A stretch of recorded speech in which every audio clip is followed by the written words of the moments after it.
Shanti.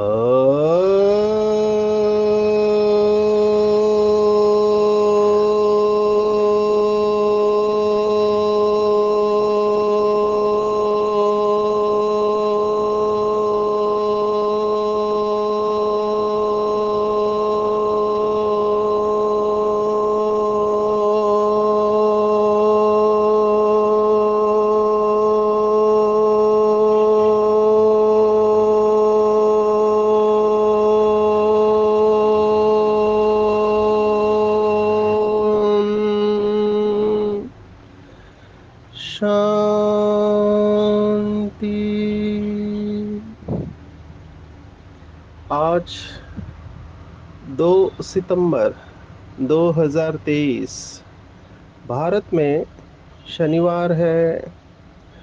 Today is 2 September 2023 and it's Saturday इन भारत। आज की मुरली का जादुई रहस्य स्वयं को प्रेरणा देने के लिए magical secrets of today's Murli for motivating the self. बहुत सारे प्रश्न बाबा के बच्चे पूछ रहे हैं, खास करके नए नए बच्चे।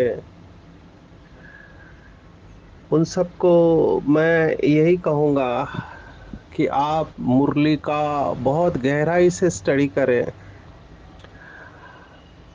मुरली की स्टडी से परत खुलती जाती है। बुद्धि के ऊपर जो भी लेयर्स चढ़े हुए हैं, परत चढ़ी हुई है माया की, वो खुलती जाती है। लेकिन वही बात है कि सभी को इतना इंटरेस्ट मुरली में होता नहीं है कि वो इतनी स्टडी कर सके। कुछ बच्चे मैंने देखा मुरली रहस्य ही 3-4 बार पढ़ते हैं, सुनते हैं। ये भी एक अच्छा पुरुषार्थ कहेंगे। जिसको लगन होता है, अंग्रेजी में कहते हैं where there is a will there is a way. जहाँ इच्छा होती है वहाँ मार्ग होता है। सचमुच में परमात्मा के प्रति प्यार होना चाहिए, तड़प होनी चाहिए, तड़पाने वाली याद चाहिए।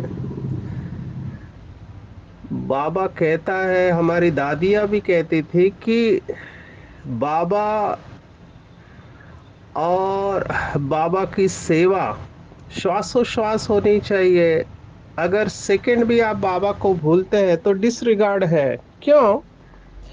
क्योंकि जिसकी स्मृति जागृत हो गई, जिसकी स्मृति पूरी तरह से जागृत हो गई, तो वो स्मृति स्वरूप अवस्था संपूर्ण अवस्था है। आज की पूरी मुरली इसके ऊपर है। विशेष आज बाबा ने अंधश्रद्धा के बारे में बताया हुआ है, ब्लाइंड फेथ। देखो, वंडर है कि स्वयं भगवान को आकर इस पृथ्वी के ऊपर जो अंधश्रद्धा है वो भी परमात्मा गॉड अल्लाह ईश्वर के नाम पर चलती है, उसको दूर करना पड़ता है। क्यों? वो ज्ञान का सागर है। वो ज्ञान के आधार पर अंधश्रद्धा को दूर करता है। पकड़ने वाला पकड़े अच्छी तरह से। बाबा सभी भक्ति मार्ग के शब्दों को इस्तेमाल करके, भक्ति मार्ग के गीतों को इस्तेमाल करके, भक्ति मार्ग की सभी मान्यताओं को लेके उसका यथार्थ अर्थ बताता है। जिसके बुद्धि में ये बैठ गया, उसकी अवस्था श्रेष्ठ बननी ही है। आज की मुरली में बाबा ने भगवत गीता का दूसरे अध्याय का 69वां श्लोक याद किया है।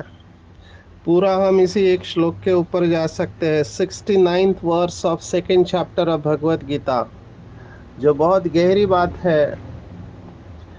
बाबा का शब्द है जागती ज्योति। अभी किसी के हिसाब से जागती ज्योति एकदम साधारण शब्द है, और जो मोटी बुद्धि वाले हैं वो तो दिया जलाएंगे। मुझे तो वंडर लगता है, भक्ति मार्ग में दिया जलाते हैं हम समझ सकते हैं, ज्ञान मार्ग में जिनको बंधन होता है, माना जिनके घर में कोई ज्ञान में नहीं है, वो दिया जलाते हैं, हम समझ सकता है। लेकिन बाबा के बच्चे जिनको संपूर्ण ज्ञान है, कोई बंधन नहीं है, वो भी दिया जलाते हैं। मुझे तो किसी ने प्रश्न पूछा कि आपके यहाँ पे ये हजार हजार दिए जलाए जाते हैं, 16,108, तो इतने दिए जलाना आपको ये सिखाया जाता है क्या? अभी मैं क्या जवाब दूं? बाबा ने तो किसी भी मुरली में नहीं कहा कि दिया जलाना चाहिए, लेकिन कई सेंटर पे ऐसा प्रोग्राम होता है कि लाख लाख, अभी कितना तेल उसमें जाता है, कितना बाती लगती है, ये तेल के दिए जलाए जाते हैं। तो ये करना चाहिए या नहीं करना चाहिए, हर एक की अपनी भावना के अनुसार है। लेकिन जो बाबा कह रहा है जागती ज्योति, ये भगवत गीता का श्लोक है, 69th verse of second chapter, Sankhya Yoga में 69वां श्लोक, या निशा सर्वभूतानां तस्या जागृति संयमे, यस्याम जागृति भूतानि सा निशा पश्यतो मुने। बहुत गहरी बात है। मैं कई बार इंटेलेक्चुअल्स, पढ़े लिखे लोगों को या डॉक्टर्स को ये सेशन लेता हूँ, उसका टॉपिक होता है conscious living. Yes, conscious living. दो शब्द है, कॉन्शियस और लौकिक दुनिया का शब्द है सबकॉन्शियस। बाबा के बच्चे बहुत क्रिएटिव होते हैं, उन्होंने कॉन्शियस के बाद सबकॉन्शियस के बाद अनकॉन्शियस ऐड किया, और फिर उसके बाद सुप्रा कॉन्शियस भी ऐड किया। कहते हैं बाबा के ज्ञान के अनुसार है कॉन्शियस, माना जितनी भी बातें आपको अभी याद है वो कॉन्शियस में आती है इस जन्म की। सब कॉन्शियस में बचपन की कई सारी बातें या जिंदगी की कई सारी बातें जो हम भूले हुए हैं, वो सब कॉन्शियस में पड़ी रहती है। और आप सबको पता हो, हिप्नोटिज्म या सम्मोहन से उन बातों को हम निकाल सकते हैं। ये एक थेरेपी है, इससे बीमारी को ठीक करते हैं।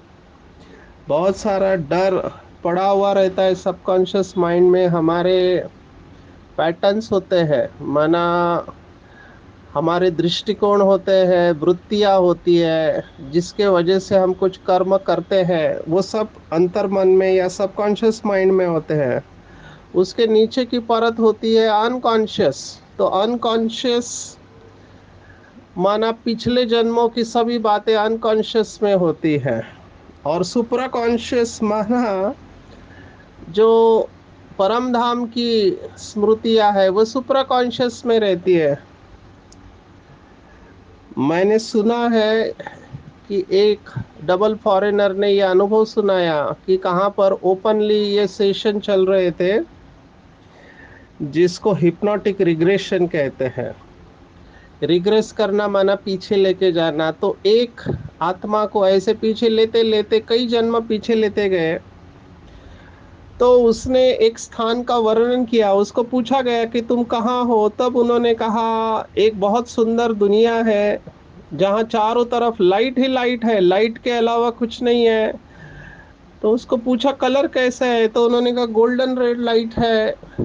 और क्या दिखाई दे रहा है, तो कह रही थी कि शांति बहुत है और चारों तरफ तारे हैं, टिमटिमाते, ट्विंकल ट्विंकल लिटिल स्टार, टिमटिमाते तारे हैं। अभी लोगों को ये समझ में नहीं आया क्या हो रहा है। तब बाबा की बच्ची वहां बैठी थी, उन्होंने कहा कि ये तो परम धाम का वर्णन है जो राजयोग में बताया जाता है। वो आत्मा क्रिश्चियन धर्म की थी। तो आप समझ सकते हैं क्रिश्चियन धर्म 2000 साल में आया हुआ है। तो 2000 के बाद अभी 2023 तक उस आत्मा के कितने जन्म रहे होंगे, और उसके पहले वो डेफिनेटली परम धाम में रही होगी। तो इस तरह से बहुत सारे अनुभव है।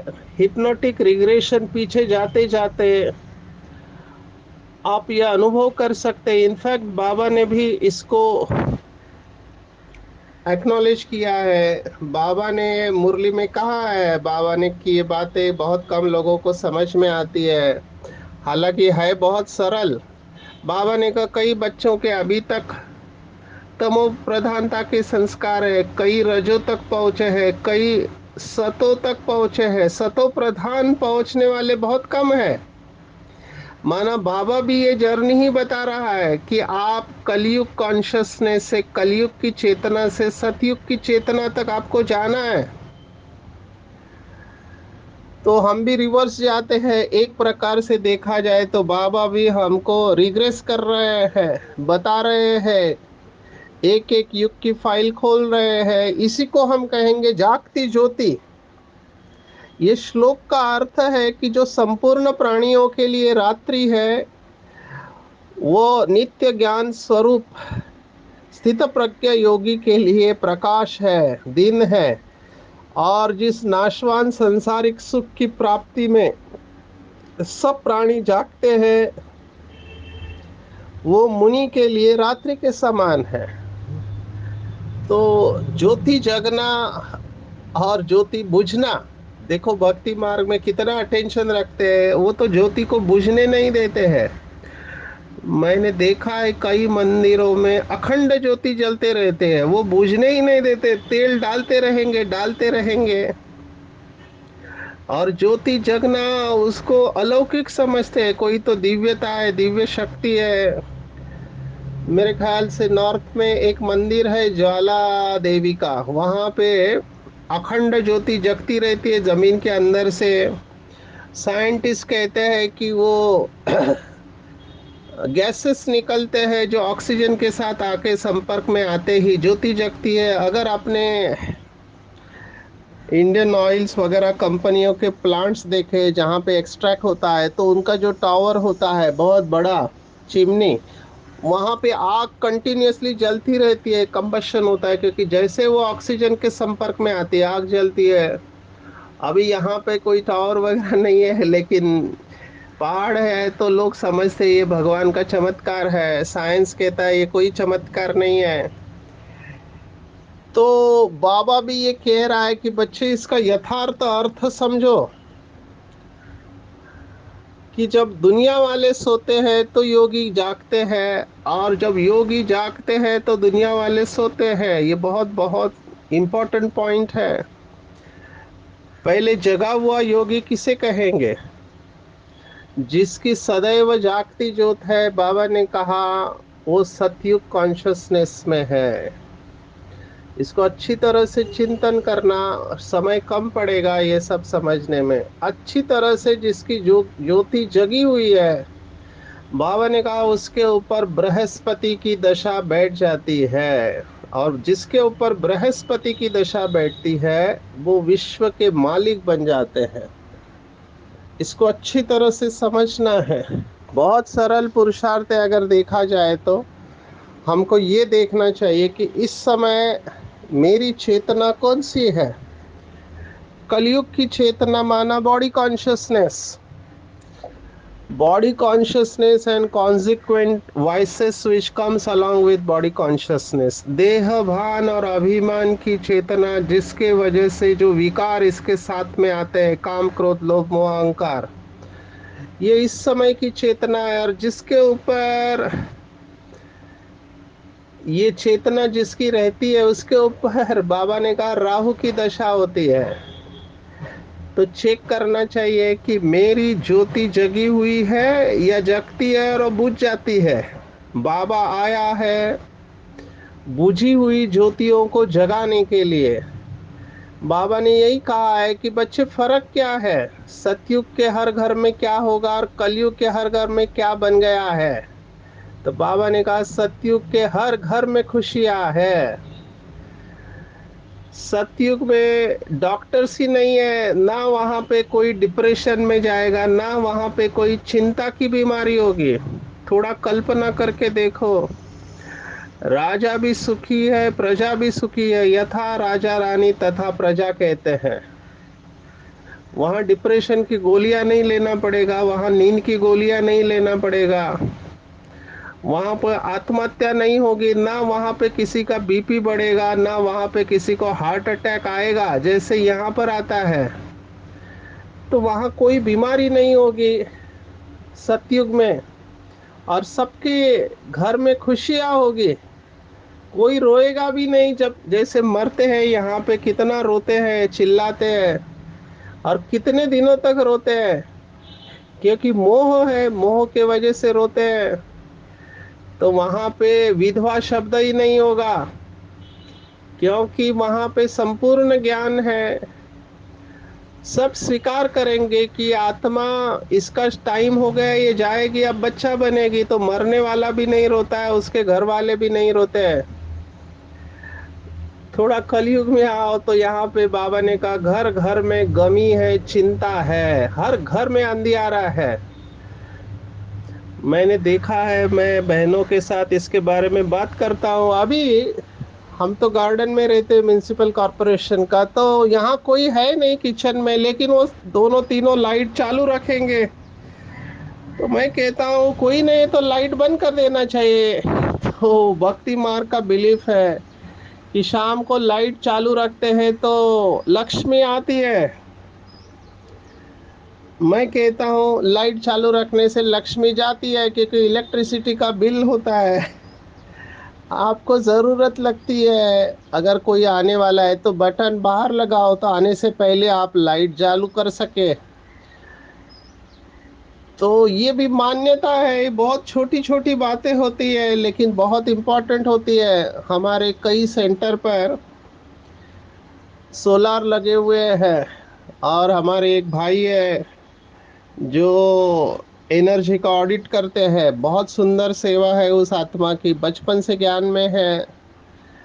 तो वो हर सेंटर पर जाके जहाँ उनको बुलाते हैं, वो एनर्जी ऑडिट करते हैं और उनको बताते हैं कि तुम्हारी एनर्जी कहाँ पे वेस्ट हो रही है, लाइट की या इलेक्ट्रिसिटी की।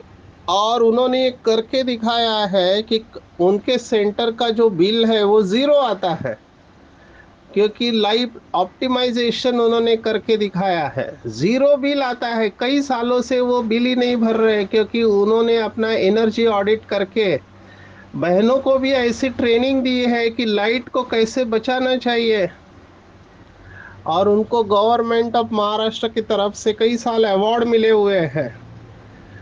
तो ये तो स्थूल की बात मुझे याद आई।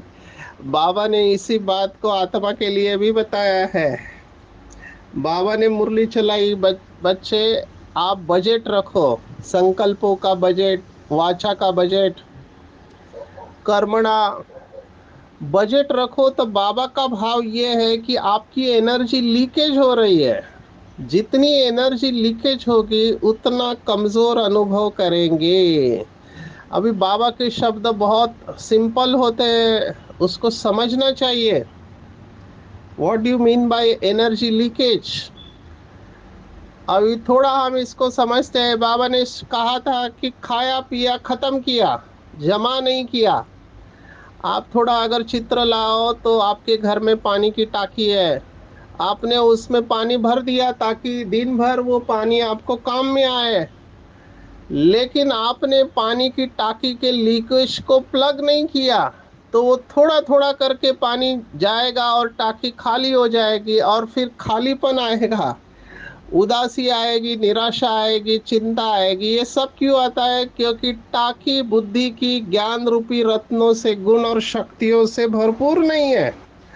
असुरक्षितता की भावना, इनसिक्योरिटी होगी कि मेरा क्या होगा, मेरा भाग्य क्या है, बार बार डर लगता रहेगा। मैं ऐसे इनसिक्योर लोगों को देखता हूँ, बहुत है। अच्छे अच्छे लोग इनसिक्योर होते हैं, उन्हें डर लगा रहता है। किस बात का डर? तो मरने का डर रहता है, जो है वो जाने का डर रहता है। कई लोगों को अपनी पोस्ट पोजीशन जाने का भी डर रहता है। बहुत इनसिक्योरिटी रहती है, जिसके वजह से वो ऐसे कर्म करते हैं जो नहीं करना चाहिए। क्योंकि जड़ में इनसिक्योरिटी है, तुलना करते रहते हैं कि ये मेरे से आगे गया, या गई तो मेरा महत्व कम हो जाएगा, उसको ज्यादा पूछेंगे।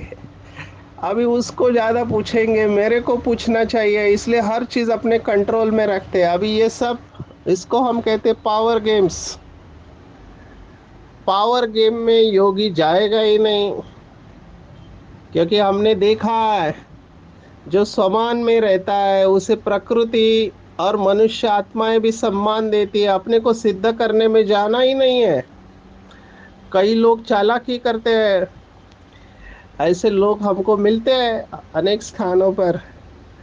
अभी उनका मोडस ऑपरेंडी बहुत इजी होता है। वो समझते हैं जो निमित्त आत्माएं हैं उनको हम खुश करेंगे, वो खुश है तो मुझे कोई हिला नहीं सकता है, मेरी पोस्ट पोजीशन बरकरार रहेगी। नीचे वाले उससे संतुष्ट नहीं है, ऊपर वालों को संतुष्ट रखते हैं। ये तो लौकिक में भी करते हैं, इसको कहते हैं बॉस मैनेजमेंट। बॉस आपका खुश होना चाहिए तो आपकी सैलरी बढ़ेगी और आपको कुछ नहीं होगा। अभी ये प्रिंसिपल यहाँ पर भी यूज करने की कोशिश करते हैं, बेचारे बुरी तरह से फंसते हैं, क्योंकि कर्मों की गति बहुत गुह्य है। जब भी कोई आत्मा ऐसे कर्म करती है जो ज्ञान स्वरूप से नीचे लाते हैं, वो सजा बन जाती है, क्योंकि वो संस्कार बन जाएगा और वो संस्कार आपको बॉडी कॉन्शियसनेस में लेके आएगा। बाबा से योग नहीं लगेगा। बाबा ने इसके ऊपर भी बताया हुआ है कि इन आत्माओं की विशेषता क्या होगी। तो बाबा ने कहा ये बाहर से गाते रहेंगे, माना अपनी महिमा करते रहेंगे, और अंदर से खाता रहेगा। तो बाहर से गाते रहेंगे, अंदर से खाता रहेगा। इसलिए योगियों को इसमें जाना नहीं चाहिए। बाबा 2 दिन से साक्षी अवस्था की बात कर रहा है। कई सारे बाबा के योगी बच्चे मैं देखता हूँ बिल्कुल मस्त रहते हैं अपने नशे में। अमृत वेला अच्छा करेंगे, मुरली क्लास अच्छी तरह से स्टडी करेंगे, दिन भर का चार्ट रखेंगे, सेवा भी करेंगे, लेकिन जहाँ कॉन्फ्लिक्ट है वहाँ जाते नहीं, जहाँ संघर्ष है वहाँ जाते नहीं, वहाँ से साइड हो जाते हैं। लेकिन एक बल एक भरोसे होते हैं। बाहर से भले इनको कोई स्वीकार नहीं करे, लेकिन दिल से लोग स्वीकार करते हैं कि ये योगी बच्चा है, ज्ञानी बच्चा है। मैं ये सब इसलिए कह रहा हूँ क्योंकि जागती ज्योति का इसके साथ कनेक्शन है। जिसने ज्ञान को यथार्थ रूप से समझ लिया वो सब इन बातों में जाएगा ही नहीं। उसको पता है कि जहाँ बाबा है, बाबा की याद है, वहाँ संपूर्ण दुनिया का सुख है। तो ये डिमांडिंग रिस्पेक्ट वाले लोगों से दूर रहेगा। कल की बात बहुत लोगों ने कहा कि आपने ठीक बोला कि लोग कपड़ों के ऊपर से जज करते हैं। आगे चलकर ये सब आत्माएं जो गुप्त है वो प्रत्यक्ष हो जाएंगे। योगी आत्माएं छिप नहीं सकते हैं। बाबा के बच्चे जहां पर भी है योगी आत्माएं, उनको स्टेज पर आना ही है। उनकी अवस्था ही उनको प्रत्यक्ष करेंगे। अंधश्रद्धा के बारे में बाबा ने कहा, रावण के बारे में आपको बताना है कि ऐसा 10 शीश वाला कोई व्यक्ति होता नहीं है जिसका भूत जलाया जाता है, लेकिन कितनी भावना से ये लोग करते हैं। अभी ये परंपरा है, लोग आजकल पढ़े लिखे समझते हैं कि ये वर्ष वर्ष जलाने से कुछ नहीं होता है। आज जैसे टाइम्स ऑफ इंडिया का स्पीकिंग ट्री करके कॉलम है, अभी स्पीकिंग ट्री जो कॉलम है उसमें बहुत अच्छे अच्छे आर्टिकल आते हैं, माना ज्ञान का आध्यात्मिक रहस्य बताया जाता है। उसमें कई सारे लोग इस बात को मानते हैं कि रावण हमारे अंदर ही है, निगेटिविटी है हमारे अंदर की। बाबा ने तो ये कई सालों से बाबा कह रहा है, देखो ये 69 के पहले की मुरली है। तो विकारों को रावण कहते हैं, रावण माना रुलाने वाला। तो 5 विकार पुरुष के, 5 विकार स्त्री के, ऐसे अर्थ समझाया जाता है। तो जो चीज हमको रुलाती है, दुखी करती है, वो सब रावण है और इसको जलाना है हमको। वो पुतला जलाने से क्या होगा? उससे तो कितना पोल्यूशन होता है, पटाखे फोड़ते हैं और पता नहीं एक्सीडेंट भी हो सकते हैं। उसके बजाय हम संगठन में बैठ के हम इसके ऊपर चिंतन करें कि हम सब खुद की और एक दूसरे के अंदर जो कमियां कमजोरियां है उसको कैसे भस्म करें, लेकिन उन्होंने कहानी बता दी है। अभी कुछ लोगों को ये कहानियों में इंटरेस्ट होता है। आज बाबा ने मैसूर के राजा को याद किया, क्योंकि मैसूर में वो पूरा पैलेस को इतना सजाया जाता है, हाथी होते हैं और बहुत सारे लोग वो देखने को आते हैं, ट्रेडिशनल है इसलिए। अभी कब से चालू है उनको पता नहीं, कहते हैं परंपरा से चालू है। ये भी भगवत गीता का शब्द है, चौथे अध्याय का, परंपरा। तो परंपरा से चालू है कहते, बाबा कहता है सतयुग में रावण होता ही नहीं है। ये तो आपने द्वापर में चालू किया है, लेकिन द्वापर में भी ऐसा कोई 10 शीश वाला व्यक्ति नहीं है। तो बाबा ये हमारे अंदर अंधश्रद्धा की जो बातें हैं उनको दूर कर रहा है। बाबा ने कहा एफिजी या बुत जिसका जलाते हैं वो दुश्मन होता है। उदाहरण बाबा ने हिटलर का दिया कि हिटलर सेकेंड वर्ल्ड वॉर के लिए निमित्त बना, तो उसका पुतला फूंक देते हैं, लेकिन आखिर में उसकी गति क्या हुई आप सोचो, उसने आत्महत्या कर ली। तो बाबा कह रहा है ऐसे कोई भी अंधश्रद्धा हमको रखनी नहीं चाहिए। हमको सतयुग के कॉन्शियसनेस में जीना है। सतयुगी कॉन्शियसनेस को जागृत करेंगे हम। और उसका तरीका है, बाबा ने कहा जैसे वो ज्योति को जगाने के लिए घृत डालते हैं, उसमें घृत माना घी डालते हैं, घृत संस्कृत शब्द है, ऐसे ही हमको अपने अंदर ज्ञान का घृत डालना है। जितना जितना बाबा की याद में रहेंगे, मुरली के ऊपर मनन चिंतन करेंगे, अपने कमजोरियों को मनन चिंतन करके स्वचिंतन करके दूर करेंगे, उतनी हमारी ज्योति जगती रहेगी ही। माना जो ज्ञान स्वरूप है उसके सभी प्रश्न समाप्त हो जाएंगे, उसको पता है कि ये क्यों हो रहा है। तो ज्ञानी अपनी मस्ती में मस्त रहेगा। और बाबा ने विशेष आज कहा कि दो बाप की पहचान दो। अब ये ज्ञान देने का तरीका बहुत पुराना हो गया है। बाबा उस समय कहते थे लौकिक और पारलौकिक बात। आज अलौकिक प्रजापिता ब्रह्मा को भी बाबा ने याद किया, कैसे दो ब्रह्मा हैं, संपूर्ण ब्रह्मा और पुरुषार्थी ब्रह्मा। भी कुछ दिन पहले इसका जवाब दिया, इसलिए मैं इसको टच नहीं करूंगा। लेकिन बाबा आज विशेष कह रहा है कि बच्चे, प्रवृत्ति की बात फिर से आई है। बाबा ने कहा घर गृहस्थ में रहते, जैसे कल की मुरली में था, आग और कापूस इकट्ठा रख के भी आग नहीं लगनी चाहिए। तो बाबा ने कहा प्रवृत्ति का पार्ट बजाना है, पवित्र प्रवृत्ति का, तो देह के संबंधों से निवृत्त रहो। निवृत्त रहेंगे तो प्रवृत्ति का पार्ट बजा पाएंगे। बहुत सूक्ष्म बात बाबा ने कही है। इसके ऊपर चिंतन करेंगे कि मैं पुरुष हूँ, ये स्त्री है। यह भान स्वप्न में भी नहीं आना चाहिए। स्वप्न में भी बाबा ने मना किया, ये भान नहीं आना चाहिए कि मैं पुरुष हूँ और ये स्त्री है। आत्मा भाई भाई है तो स्त्री पुरुष कहाँ से आए। युगल तो आप और बाप हो, ये तो निमित्त मात्र सेवा अर्थ है, बाकी कंबाइंड रूप में आप और बाप हो। मुझे आज से एक बहन का फोन आया, मैसेज आया। बहुत बहनों को ये चैलेंज होता है कि वो इमोशनली अटैच होती है, या तो अपने माँ बाप से, या पति से, या भाइयों से, या बहनों से। इसलिए बाबा माताओं को कहता है, बहनों को कहता है कि मोह आपके लिए बहुत बड़ा पेपर है। भाइयों के लिए काम क्रोध, तो बहनों के लिए मोह का पेपर होता है।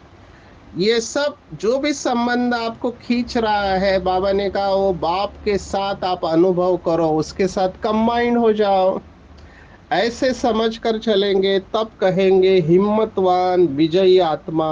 तो हिम्मत रखना है, कंबाइंड रूप में रहना है। और इसी का शास्त्रों में गायन है कि इन लोगों के साथ हमेशा सर्वशक्तिवान परमात्मा, जिसको कहते हैं बृहस्पति की दशा या गुरु की दशा। मुझे बहुत आश्चर्य लगता था, क्योंकि आपने भक्ति तो किया नहीं, लेकिन मेरे कुंडली में बृहस्पति की दशा लिखी हुई है। अभी मुझे इसका महत्व कुछ पता नहीं था।